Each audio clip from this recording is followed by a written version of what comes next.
कुछ देर बाद खेत का मालिक आया और बहुत देर तक अपने भाई और भतीजों का इंतजार करता रहा, लेकिन वहां कोई ना आया। जब धूप तेज हो गई तो इसने अपने बेटे से कहा, देखो, हमारी मदद के लिए कोई नहीं आया। अब तुम दो दरांतियां तेज कर तैयार रखो, ही अपना खेत काटेंगे। बात सुनकर चिड़िया के बच्चे बहुत ही डरे और जैसे ही माँ आई, इससे पर फैलाकर और ची ची करके सारा माजरा सुनाया।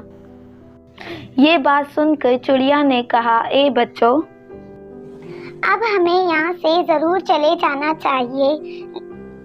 मुझे यकीन है कि ये खेत अब जरूर कटेगा, क्योंकि जो आदमी अपना काम खुद करने के लिए तैयार होता है वो काम जरूर होता है। कहकर वो अपने बच्चों को इस खेत से दूसरी जगह लेकर चली गई।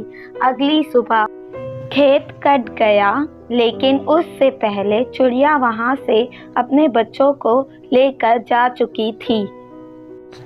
प्यारे दोस्तों, इस कहानी से हमें ये मालूम होता है कि हमें अपना काम खुद करना चाहिए, ना कि दूसरों पर छोड़ना चाहिए।